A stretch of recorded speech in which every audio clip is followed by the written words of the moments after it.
recording. We're good. Cool. Blair, tell people who you are, tell people a little bit about yourself, and we can kind of go from there. Sounds good, Adam. Yeah, so I am a counselor in Bozeman, Montana. I guess that my specialty is relationships, although that's extremely broad.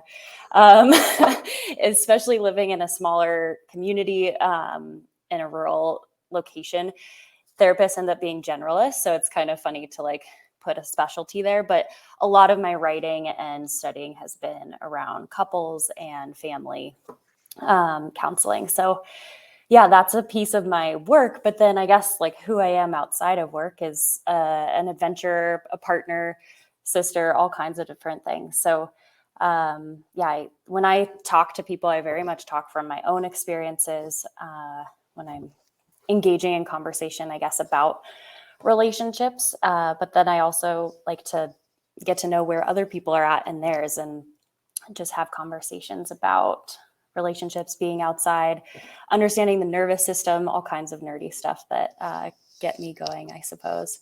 Yeah. So I'm happy to answer more questions about that, but it's always a funny question to be like, who are you? Well, I don't know. In our culture, we talk about like who we are in our work and who we are as Right. humans. So yeah, what we like to do.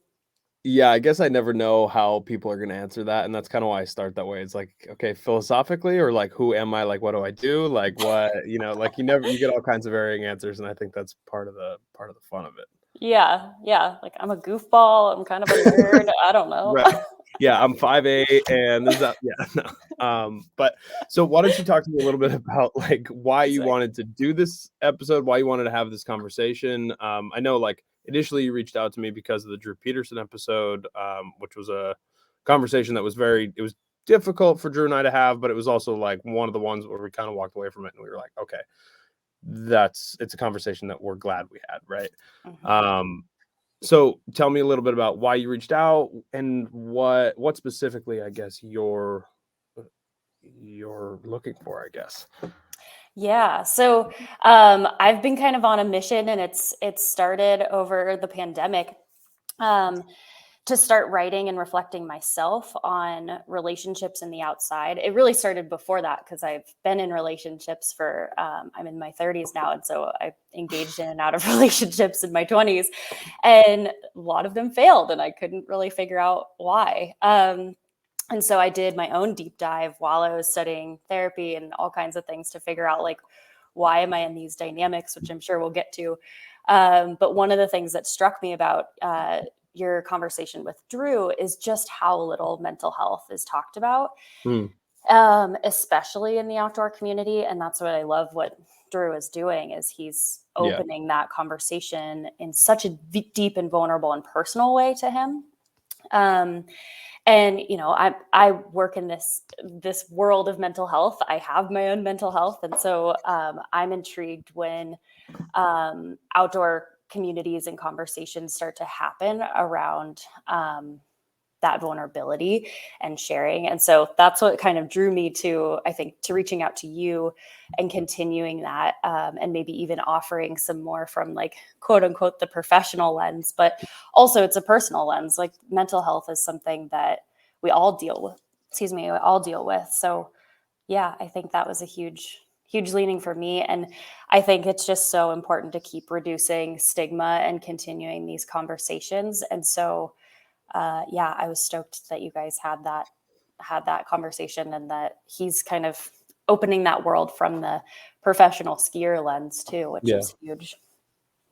Yeah, I thought it was great. Like, I think to be open and be vulnerable like that to that level is like something that people don't do very often. And I think that's why it works for what he did, and the whole and ups and downs. If you haven't seen it, obviously go watch it, and you'll kind of be able to get some context to what we're talking about. But so I guess my question is, how, in the way that it pertains to relationships, what does that look like, right? Because everybody's used to having a partner, a significant other that they do outdoor things, I guess. And maybe not everybody, but like everybody kind of has that feeling. And even if it's just like a friend that you go out in the backcountry with, and like understanding the dynamic between your backcountry partners, whether it's a significant other or it's just a backcountry partner, I think is really important. So can you kind of speak to that aspect of it a little bit? Yeah, definitely. Um, where do I want to start? I spend a lot of time on this topic, so feel free to rein me in wherever. But um, yeah, I think there's a lot to dig into on this topic. Relationships are what we engage in every day, but my little like soapbox speech is that we're never really taught about how to do it well unless you go out and you seek out those resources. Certainly, there's a lot of books and such about it, or you can go to therapy. But we really learn through experience. And so, what I've been thinking about and researching more and more is okay, we're out skiing, especially if you're a backcountry skier. There's so many dynamics to pay attention to that are outside of just the heuristics of the human factors that a lot of us are taught if we take AVI training. And so, yeah, thinking a little bit more about, okay, what happens when we're out there and we're making different decisions? How do our relationship dynamics play into how much fun we're having, how safe we're going to be, whether we're in the backcountry or in the front country? We're dealing with relationship dynamics in anything that we do. And so a big thing that I'm curious to keep doing and inspired to keep doing is to open up those conversations of like, how do you talk to your partners about the stressors that they're going through right now in a way that is thoughtful and caring. But a lot of people don't even know how to engage in the conversation of like, how are you doing? How is your mental health? How might that impact the day that we're going to have?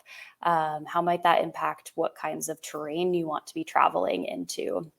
Um, and a lot of times I think that gets missed in the excitement or just in a new group where people are not checking in with each other. I had a great experience of this in Moab last week when I was there that I'd be happy to share. But yeah, essentially, Please. like, yeah, the dynamics are present all the time.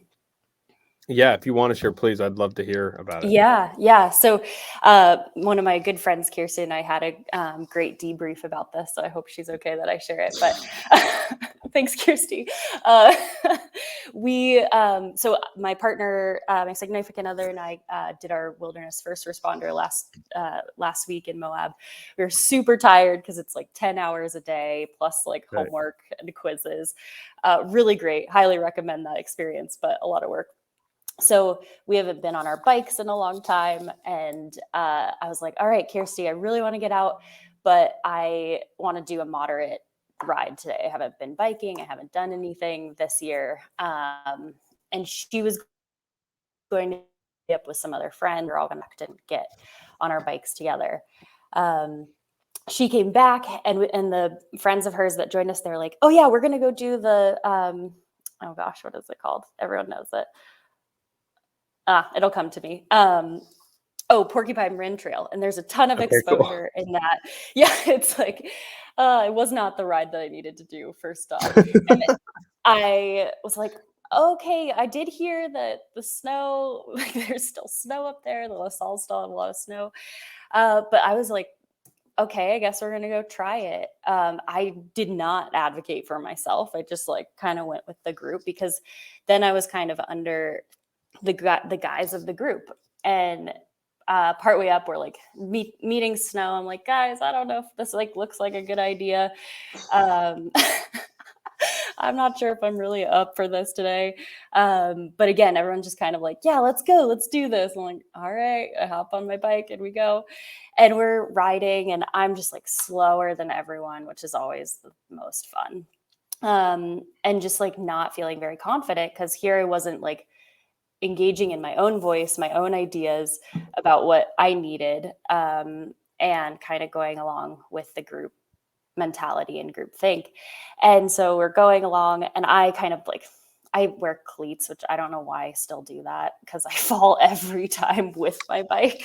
I'm a cleat user too, I and just I feel like it helps, but it helps until it hurts. Like yeah, I that's get valid. up a Yeah. lot of things and then yeah. But anyways, in Montana, I live in Montana and there's not a lot of rocks here. So I'm used to Right. riding on dirt where it's like very helpful. And it's helpful on rocks if you can do it.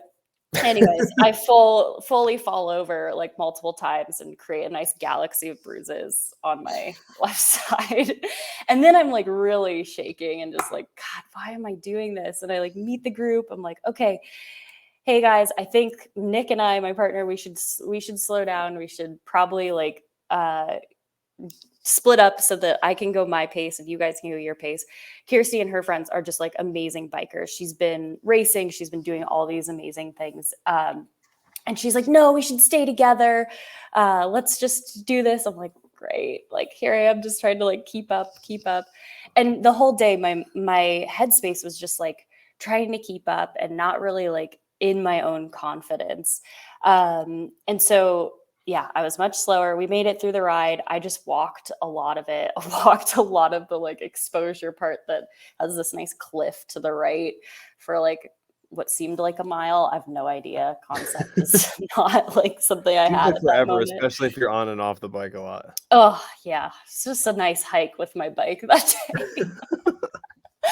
And so yeah, then I mean we had a great time, and Kirsty and I, she's like, I've been friends with her for over 10 years, and we had a great debrief about like how could we do this better next time, because in the midst of it, like she was advocating that we stay together as a group for safety, whereas like potentially that might have been less safe, because then I'm trying to push myself to a spot where I'm trying to keep up with the group. And so there were all these things that we kind of like sat down afterwards and debriefed about to figure out like how could we use the principles that we use when we're backcountry skiing in almost any group activity, because there's still risk. I mean, that trail, the Porcupine Rim Trail, has plenty of risk in it, even if you're not dealing with avalanches. And so yeah, I think a couple of the things that I took away from that experience and I'm starting to try to work on myself in engaging in conversations around is like being vulnerable after something and debriefing an experience with the people that you're traveling with to be like, where did we do this well? Where could we hold space for each other and make sure that we're advocating for each other better next time? And what safety things did we miss? Because there were plenty of things that we missed that day, even coming out of the woofer, that I think just when people get excited, we can overlook a lot of important factors. So yeah, there's relationship dynamics and all of that, and communication snafus and all of it too. It's like these skills are really hard, and I study this and spend time talking about it every day. And so Yeah, it's really funny actually. Like I just had a conversation with Jackie Peso a few weeks ago, and she kind of talks about how like nobody was on the same page for this trip that she did, like this huge trip that she did last year. And it was with like some alpine guides that weren't great skiers, at least to the level of like a professional skier couple. And like they ended up finding out that basically like these people are trying to just rush through all of the like actual traversing and all of the flat spots and like the cardio part of it, and then don't really want to ski the hard skiing part, and nor is their ability levels at at the same level as Jackie and her partner. So she kind of talks about the same thing where it's like we really should have had a conversation beforehand about what the goals were and how to figure out those dynamics throughout the group. And that conversation was kind of just centered around the group dynamic as a whole versus like this, I think, is like very much about the sharing aspect of it beforehand and afterwards, and being like, okay, like this is how I felt and this is kind of how it went for me. One of the things I guess I want to ask you is like how do you balance whenever I go with a group that's faster than me or more skilled than me, or I'm riding a new area that I don't really know about, like I find myself looking for excuses at the end of that. And then I find myself like wanting to talk about it, but also like trying to balance that line between making excuses for where I'm at and like try like as opposed to actually communicating like where my ability level is at, where my head was that day. And I guess I wonder how, because I know a lot of people feel this way where like they're with people that are really good and they're like, I don't want to hold you back, right? Like I don't want to hold somebody else back. And you kind of just talked about it yourself. yeah. But I also want everybody to have a good time, right? Like, and including myself. So Yes. how do you balance that? How do you have that conversation? Because beforehand, especially in things like mountain biking and skiing, there's a huge spectrum of what is a good cyclist or mountain biker or skier, right? Totally. Like that is like that range is so huge. So how do you have that conversation beforehand so that you're in the best place possible, and how do you have that conversation afterwards? Yeah, yeah. Um, Great question. And so just to clarify, like with the excuses, you mean you'll kind of like mention like I'm not feeling very well or like I'm Yeah, not like in I didn't shape sleep or or whatever. Like I do that for myself because of my own ego and my own bullshit, but like yeah. I think but I find a lot of people do it the same way because when Oh I'm yeah. fit, I notice other people doing the same thing versus being like, okay, like these are areas that I feel like I need improvement on. This is something I wish I knew ahead of time. Like I guess the conversation becomes less about what I could do better and more about like how I didn't show up, in the way that I felt that I could for my own self. Hmm. Yeah, well, and I hear that piece of like not showing up in the ways that you could have, but then also maybe, and you can correct me if I'm getting this wrong, but also maybe just not being at the level that of Totally. the people that you're Totally, and sometimes skiing it is that. around. Yeah, Sometimes it is, like, as simple as, like, I end up especially with this show, I end up riding with people who are like, "I will never be that good." Like, no matter how much time I commit to it, I will not be that good. It's not my wheelhouse, right? Like, if yeah, I go skiing with Cody Townsend, I'm not gonna be Cody Townsend no matter what I do? So, I yeah. guess trying to figure out a dynamic between that, like, okay, like, these people wanna hang out and do it, but I also wanna feel like I'm not holding them back to a point. So, I guess that's kinda where I'm at, I guess. Yeah. Yeah. No. Okay. Great. I think that's an awesome thing to talk about. Um, I think the biggest thing that I've been learning, and this all again comes from my experience, is figuring out how to have conversations, like you said, ahead of time and owning where we're at and owning what we need. This is something that I think is so hard for me because I often look to experts a lot. This is something I've been learning about myself. I look to experts to make decisions. And that's part of what I wrote about in the Ski Mag piece recently is like, I was looking to my significant other at the time because he was, in my mind, an expert. He was an Denali mountain guide. He had Avi too. Like he had all these skills, but he couldn't answer the questions of like, well, what could Blair do in this terrain? Like, how is she going to navigate this? Like, only I could really answer a lot of that. Mm. Um, and so, but then if I'm not experienced to even be able in different types of terrain to really know that, then I am relying on my significant other to be like, well, if I'm going to take her into this place, I have to be confident that she can do it. So there's this like there's the dynamic. Like I'm relying on my partner to help pick terrain that maybe is totally new to me, but then I also have to be like,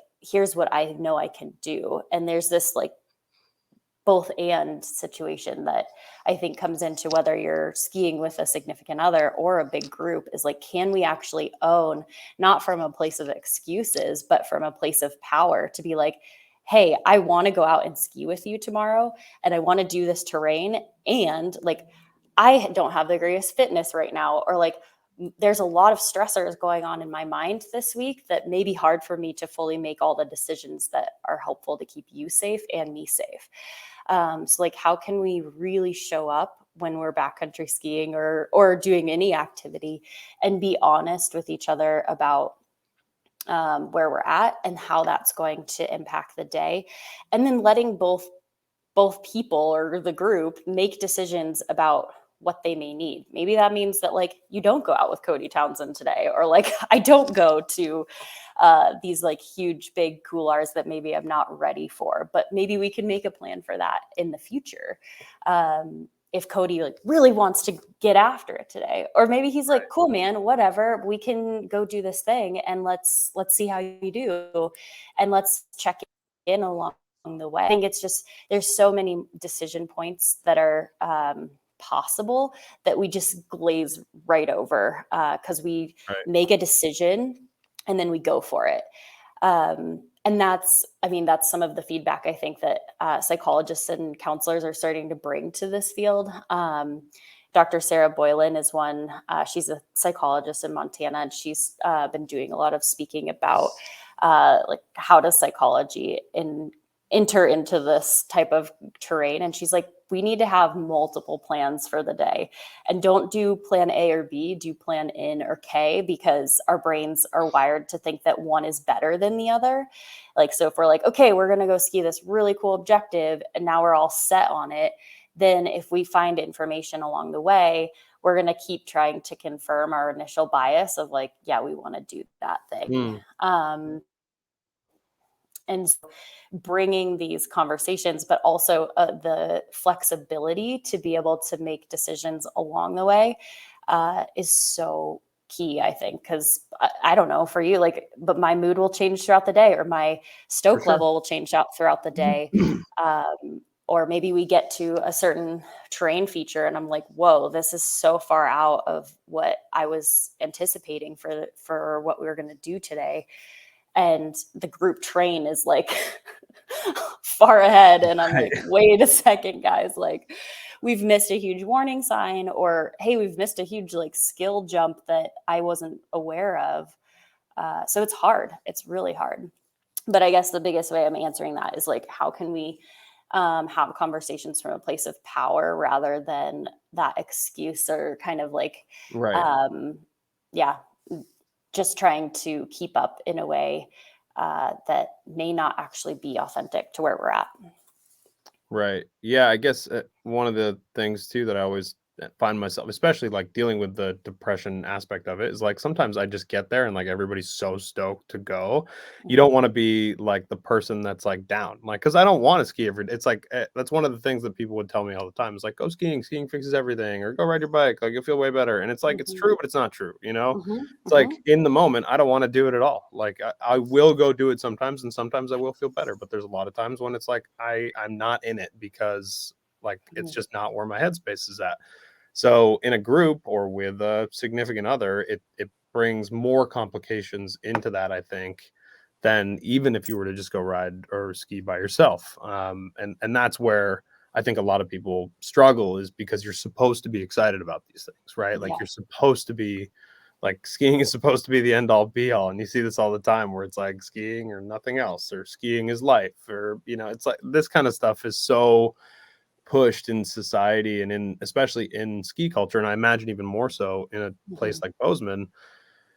Oh yeah. That's just what people do, right? And I think people put their mental health on the back burner, and they put communication on the back burner, right? And Yeah. having those important conversations with people ahead of time. And again, I think there's a line somewhere, because you don't always want to be the person too that's like, okay, we need to talk about everything always, right?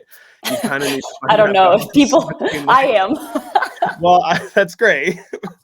I never want to be like, I want to Yeah. communicate, but I want to be like, okay, like we don't have to communicate every single time about everything. Like if we're riding a trail that we've ridden 1,000 times, I don't necessarily need to tell you how my day is beforehand. But everybody's different. And I think that's one of the beautiful things about it, is everybody is different and everybody's needs for communication are different. So that's one of the things you mentioned in the email, is like, okay, talking about people's needs in terms of that communication. Mhm. Yeah, and it doesn't have to be this like, "Okay, Adam, let's sit down and, like, have a full Yes. chat." Right.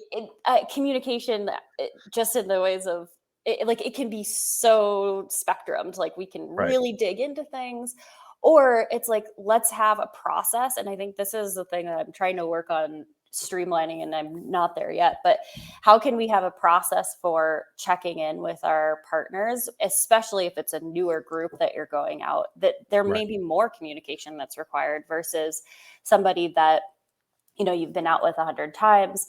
But I would even challenge that that's a place too, that familiar person, especially if there's a connection there with that person that you're going out with, to take a few minutes to be like, hey, what are we after today? Like, are you trying to get out here to exercise? Are you trying to get out here to have fun? Because, coming from that mental health perspective too, and if you are struggling with depression at that time, it's like, I might just be going out today to get some of the anxiety off of my system, Right. and some of the cortisol burnt out. Or maybe if I'm feeling depressed, then I actually need a little bit of energy activation in my day. And Yeah. so I need to go out and do something that's energy boosting. But there's a threshold. Like if I work out too much and my mental health is not in a good space, now I'm actually kind of like plateauing again, Right. because I didn't get that serotonin boost or the cortisol release, because now I've added cortisol to my system. Like when I'm in a really hard mental health space, or any of my clients or friends, we actually can't it's not best for our nervous system to go out and do something that's more stressful. If our mental health is not in a place that is very good, stress does not help us. Like it just doesn't. Because it's adding more cortisol, adrenaline, norepinephrine to our system. And if we're not then doing something down regulating to support our nervous system, now we're just going home totally depleted.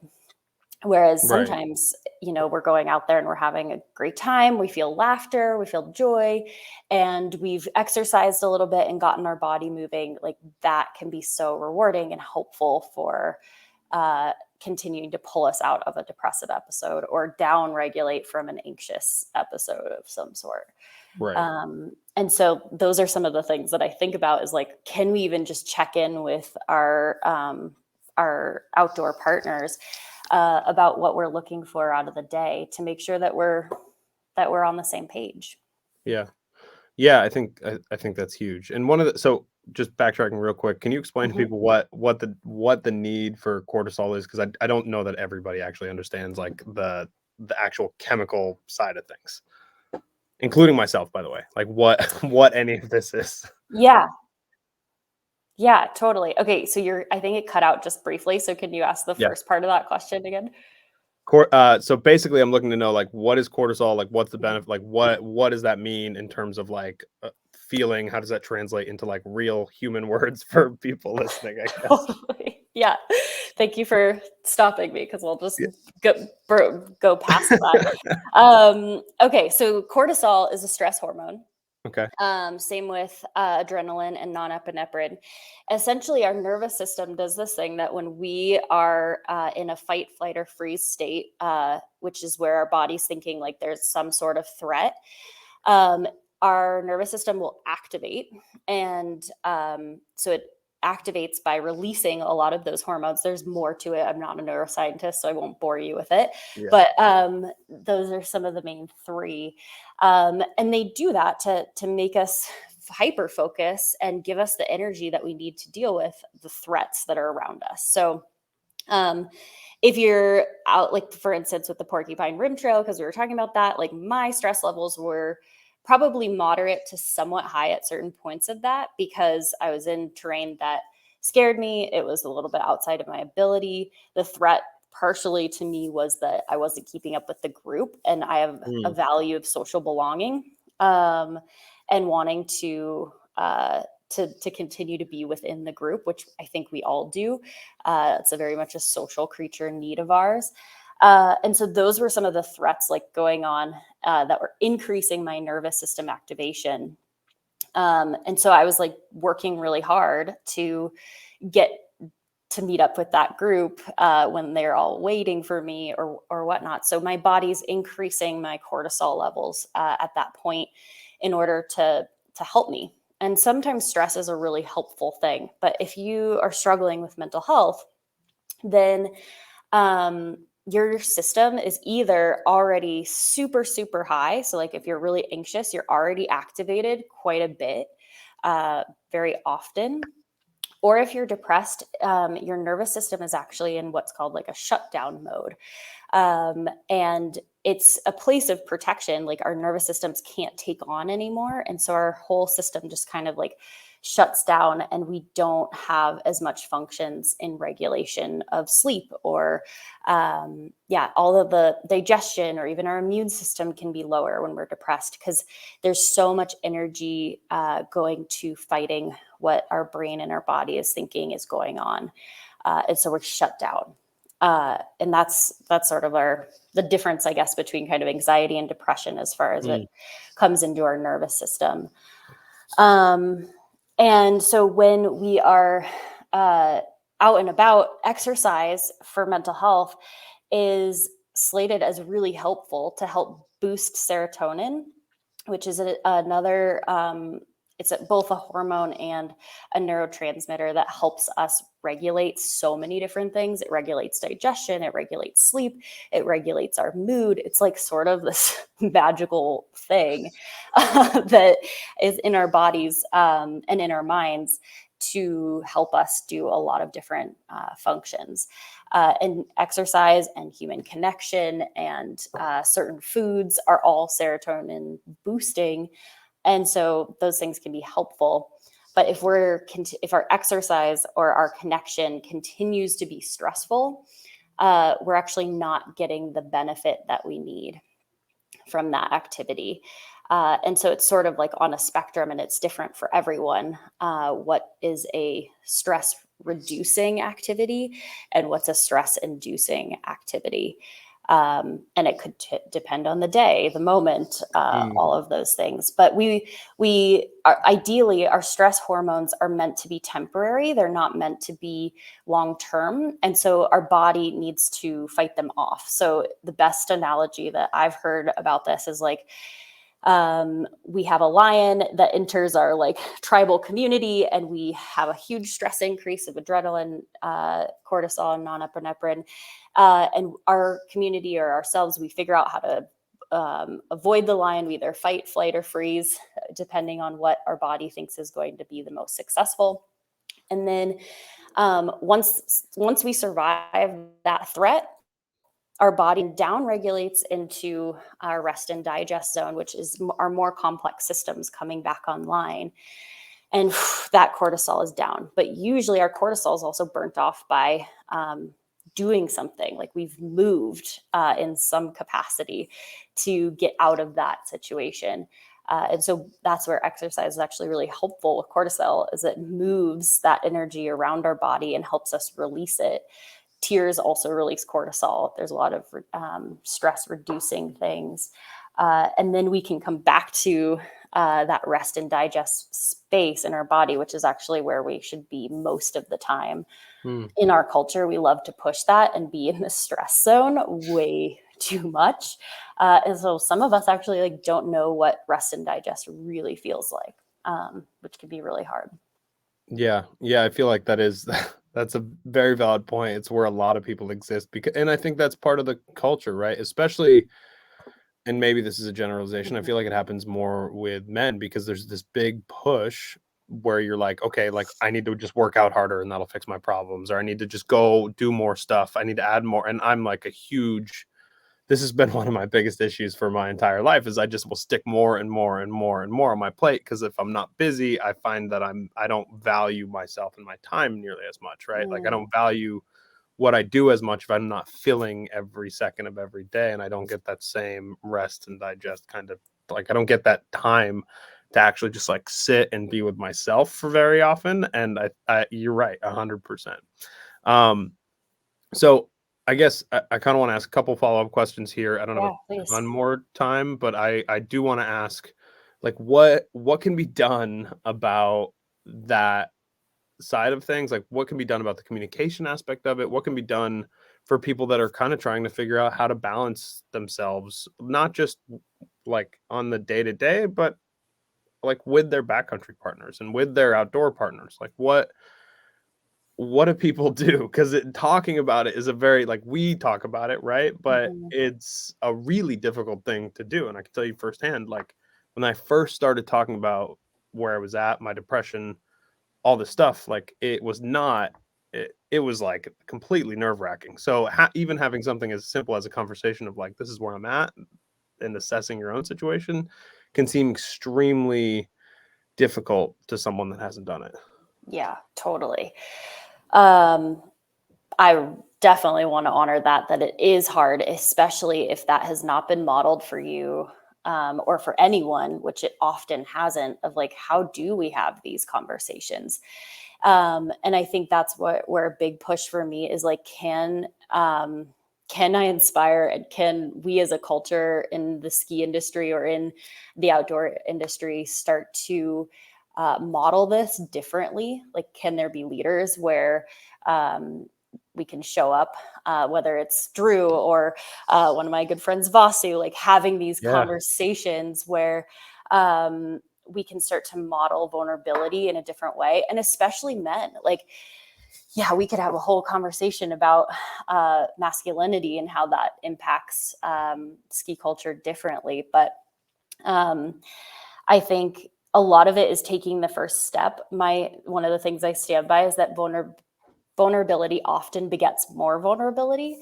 And people crave it. It's just a matter of like where people's defenses are at. Like, if we're going to be jerks to each other and someone is being vulnerable, like we do that happens, that we get that kind of rejection.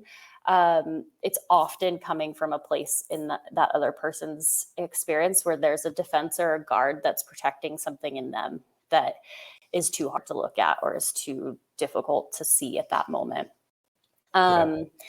And so I often just like, I probably go about the world like looking at all of us as small children, because it builds a lot more compassion for me, and that we're all doing our best. But I think that the more we can ask each other how we're doing, what stressors are coming into the day, what we're looking for out of our experience today, wherever we're headed. It also asks us to self-reflect too. Like, how am I doing? What do I want? Because not every day am I showing up with all those answers for myself. And so when we can encourage each other to reflect and to just check in with those things, I think it makes a huge difference.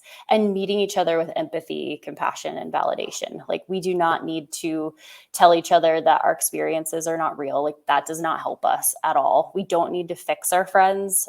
We just need to be compassionate and understand the emotions and the place that they're in. We don't need to change their perspectives or their mind. That can be really disorienting for someone while they're experiencing depression, is like, well, man, just like see your life a little bit different, or like, look how beautiful it is outside. And you're like, yeah, I'm looking and I still don't feel good. Like, I, I don't know what to tell you. It's really like, can we have enough compassion as a community and as partners to meet each other where we're at and take care of each other?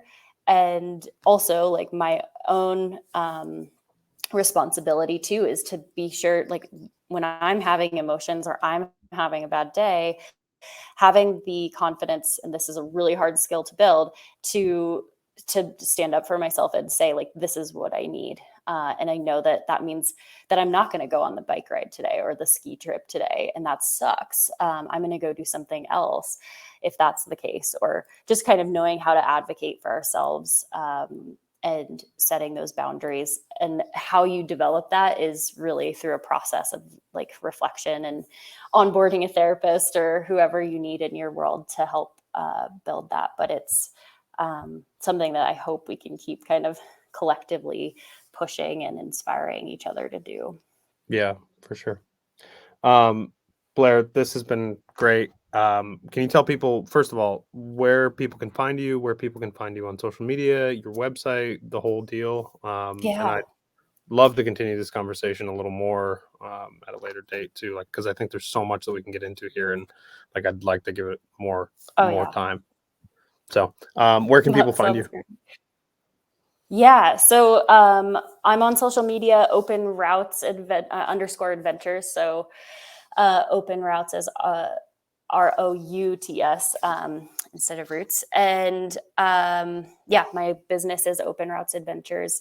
I am teaching some couples workshops this summer outside in Yellowstone. And so if people want to join me this is for couples this summer. I'll have other opportunities ahead for individuals, but teaching couples how to work on their relationship and build prevention before they're in a spot where they really need the clinical space of therapy.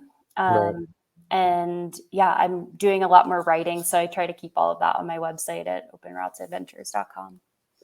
Amazing. Thank you so much for the time. This has been great. Likewise, Adam. It's good to meet you. You as well.